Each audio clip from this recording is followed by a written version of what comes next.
Pequenos imortais. O tamanho pode até não impressionar, mas o poder destrutivo de vírus e bactérias não deixam dúvidas. As epidemias causam estragos em países e continentes inteiros, com mais intensidade do que qualquer guerra até os dias de hoje. E muitas vezes não há álcool gel ou máscaras capazes de proteger a população. E na guerra contra esses minúsculos inimigos vale de tudo: medicamentos experimentais, tratamentos inovadores, vacinas recém-descobertas. O importante é derrotá-las. Em diversos casos, o sucesso da ciência é inquestionável, mas outras doenças sempre aparecem. Uma pandemia ocorre quando uma doença se espalha por diversas regiões do globo. Nem todas as doenças podem causar uma pandemia. Entretanto, algumas podem se espalhar rapidamente e infectar diversas pessoas no globo. O caso mais recente é a Covid-19, e ela foi decretada pandemia no dia 11 de março de 2020 pela OMS.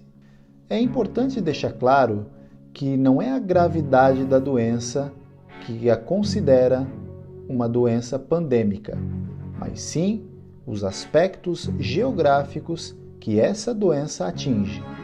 Eu sou o professor Pedro e a partir de agora nós vamos analisar os aspectos de 5 pandemias que marcaram a história da humanidade.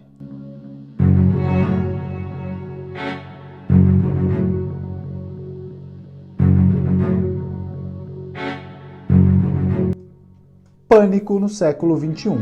Em 2009, depois de muitos anos, o mundo se viu diante de uma nova pandemia.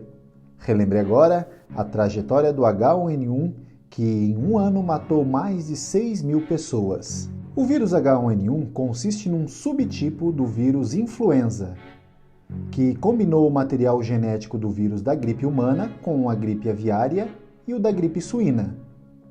Hospedando-se em porcos, os bichos então transmitem o vírus para o homem, e o contágio entre as pessoas se dá por espirro, tosse ou ainda pelo contato com secreções de indivíduos infectados.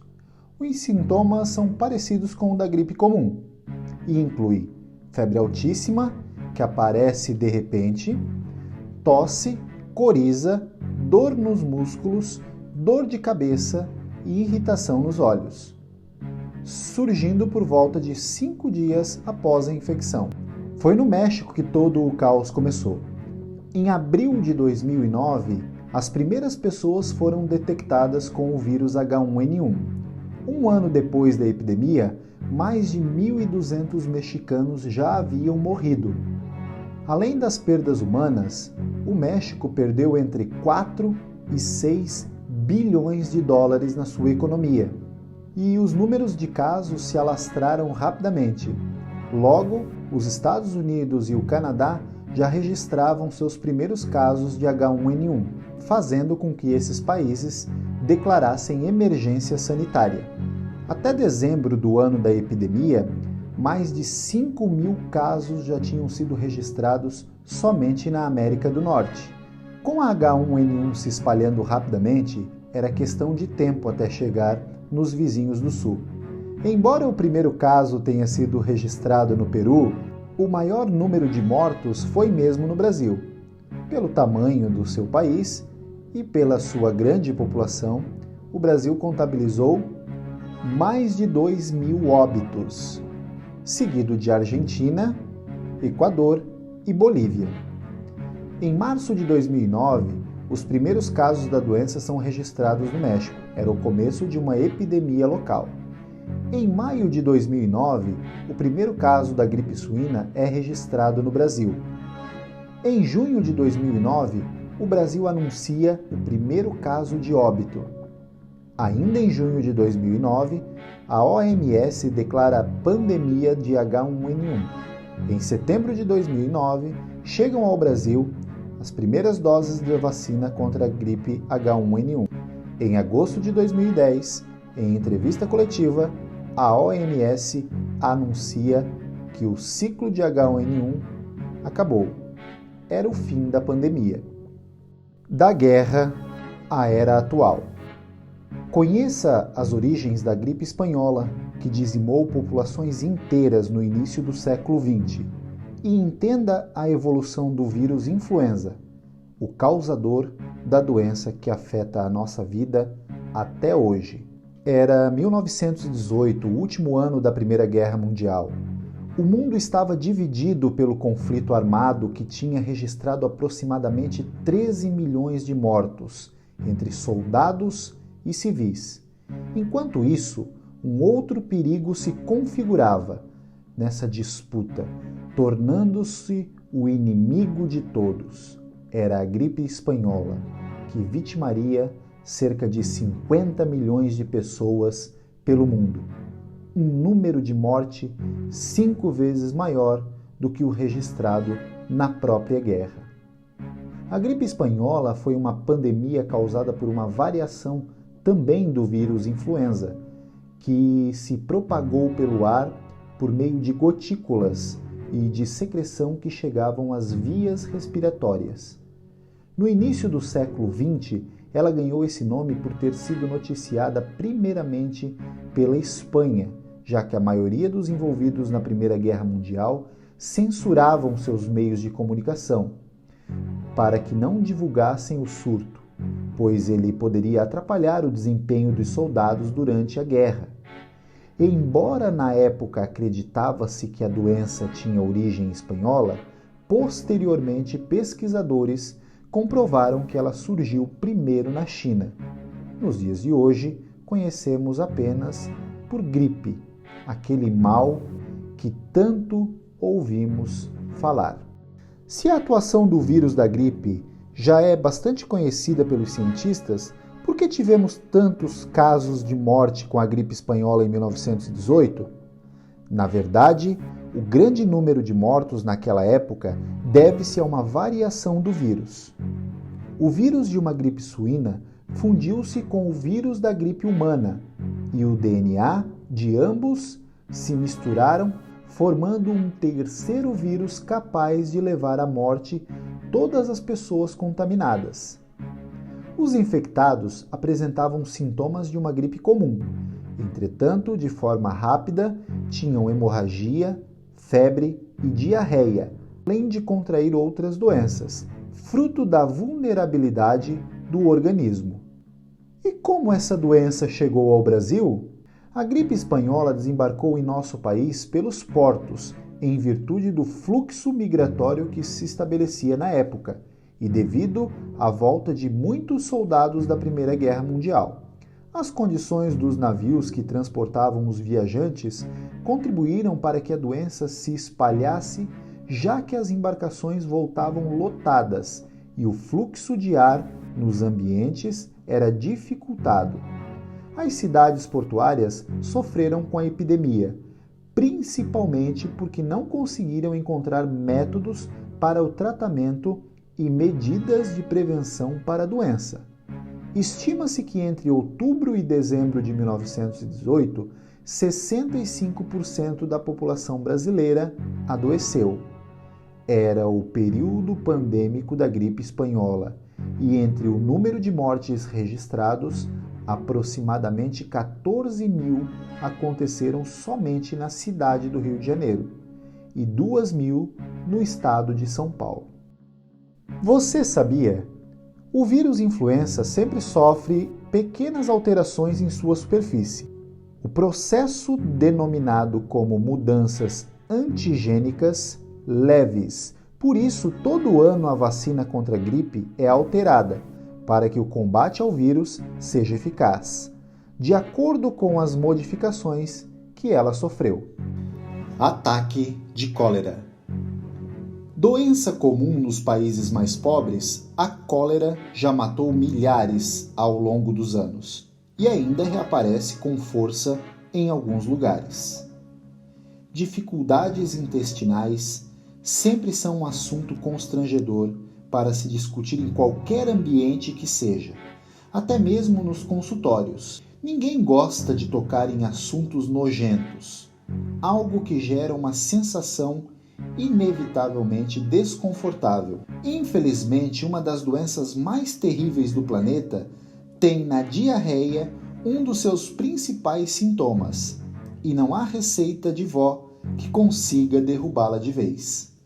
A cólera é uma moléstia infecto-contagiosa causada pelo vibrão colérico.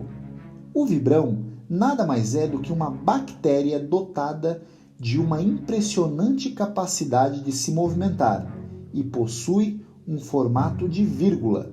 Seus principais sintomas são diarreia, que após um período de uns 5 dias surge de repente e acompanhada de vômitos, dando início a um seríssimo processo de perda de líquidos e sais minerais. As fezes são líquidas, inodoras e com uma coloração próxima do cinza.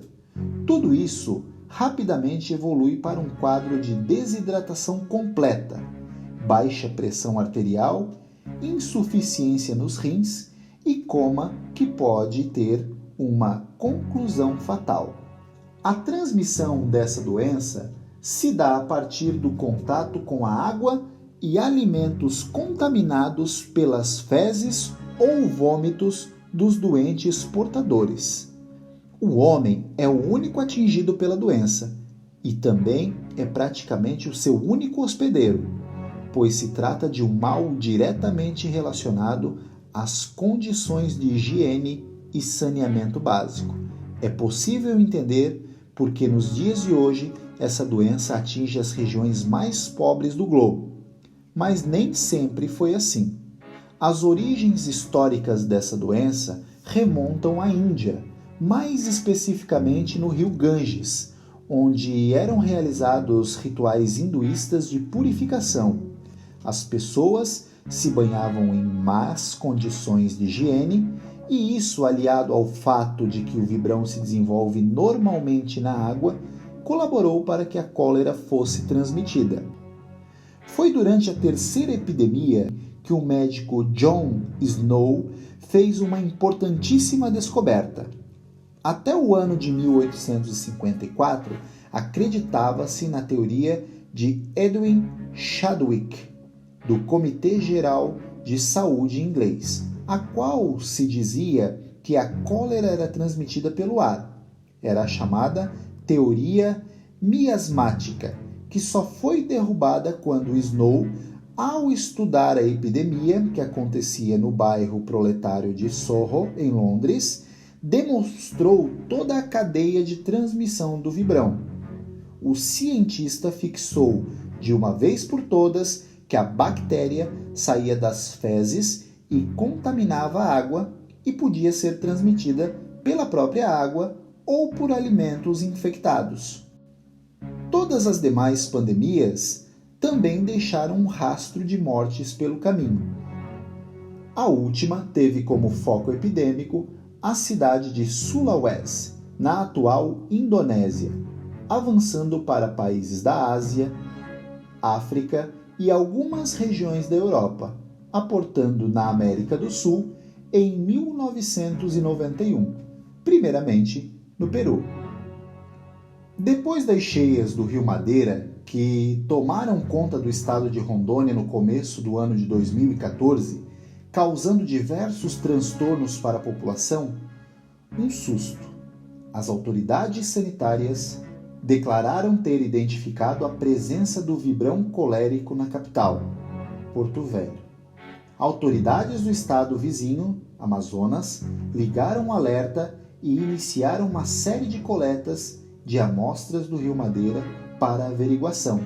Depois de algumas semanas, o alívio. Uma análise realizada pela Universidade de São Paulo descartou a contaminação.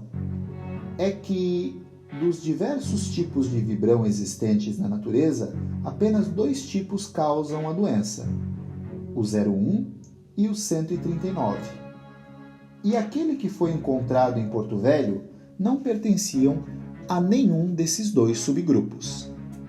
Vencida pela ciência.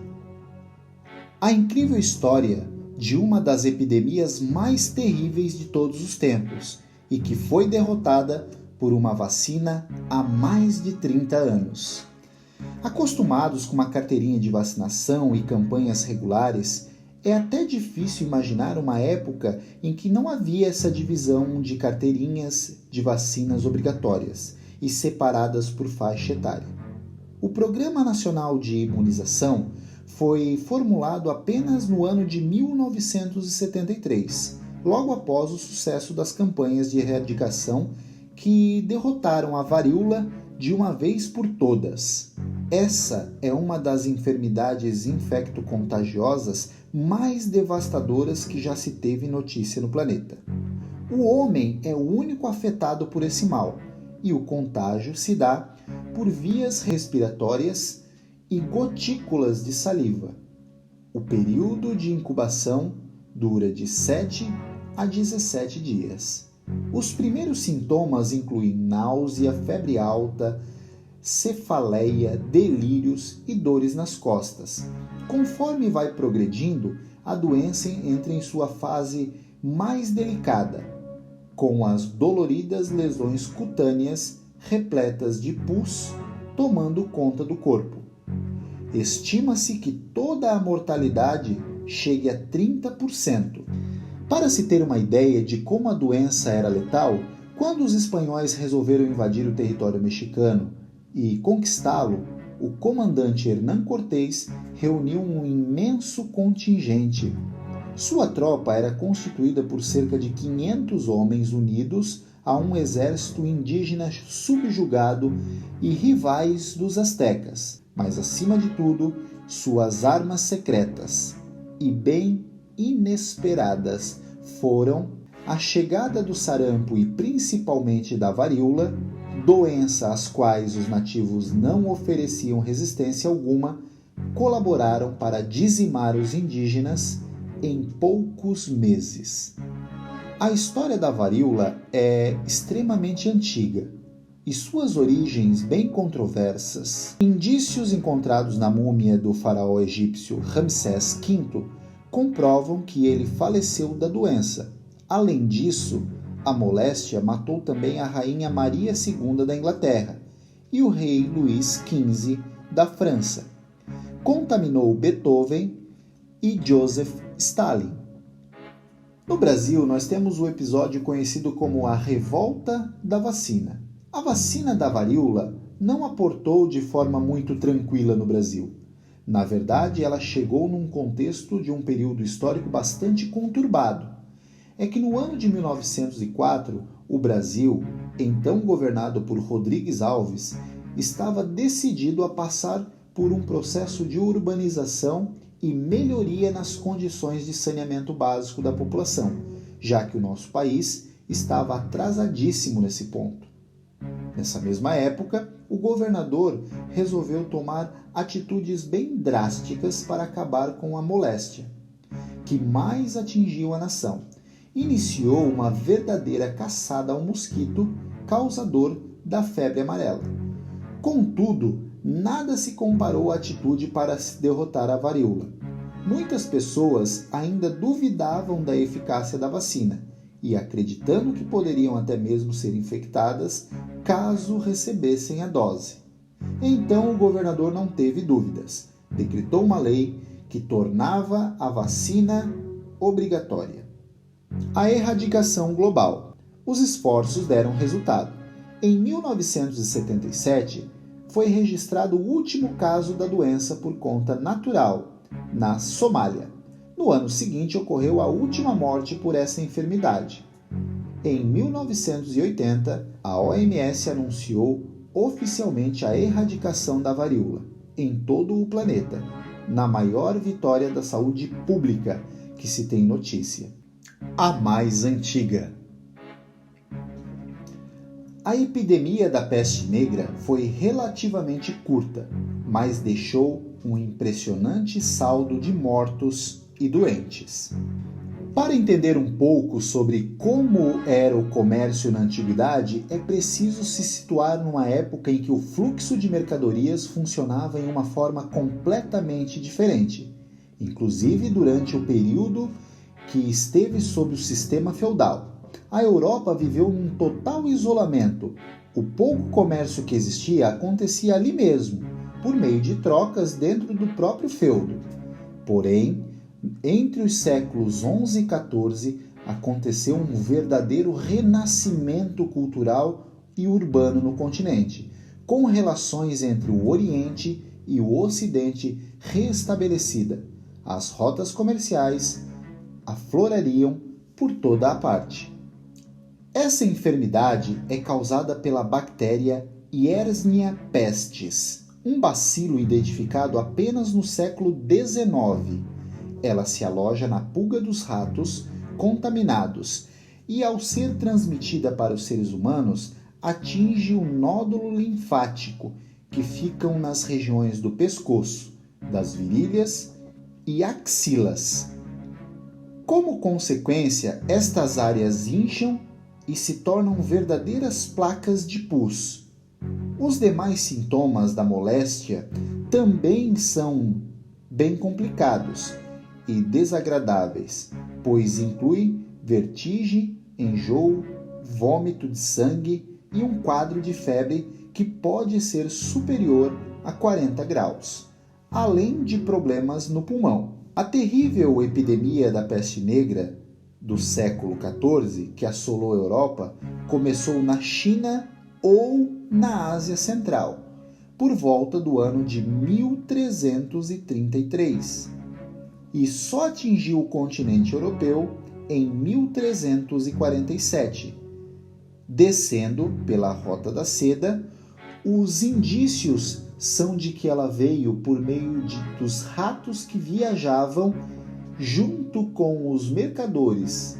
Porém, outra perspectiva histórica afirma que a peste chegou em terras europeias quando um exército turco catapultou cadáveres infectados pela doença em direção à cidade de Cafa, na região da Crimeia, atual Ucrânia, que era um entreposto comercial que havia sido vendido aos italianos de Gênova.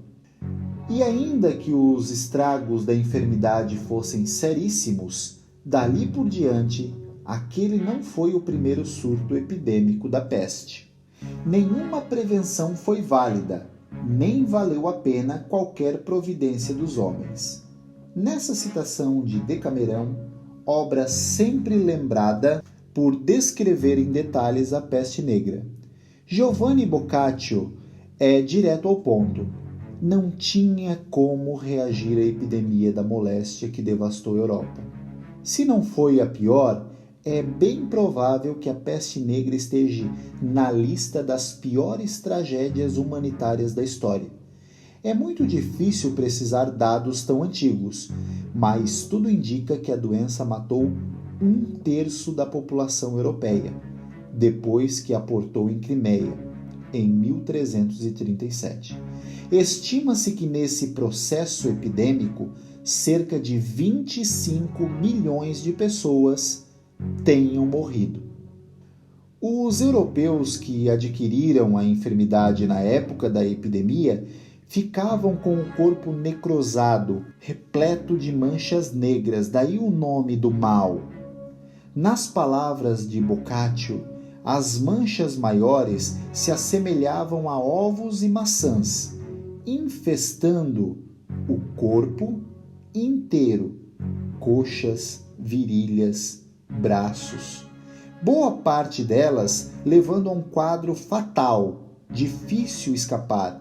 Dessa forma, nesse período sanitário conturbadíssimo, as cidades se tornavam verdadeiros cemitérios. Os campos agrícolas ficavam sem braços suficientes para a lavoura. A produção agrícola caiu e o sistema produtivo feudal entrou em crise. Abriu-se um cenário perfeito para a reorganização das atividades econômicas capitalistas, com a ascensão de uma nova classe social que hoje a gente conhece como a burguesia. Além da peste negra ter levado quase 1/3 do contingente populacional, o ciclo de desgraças se completou com as guerras civis, e pela busca de poder, e a sangrenta Guerra dos 100 Anos, entre Inglaterra e França, que também desperdiçaram muitas vidas. Estas são as 5 pandemias que mais mataram na história. Se você gostou desse vídeo, deixe seu like e comente aqui embaixo. Até a próxima!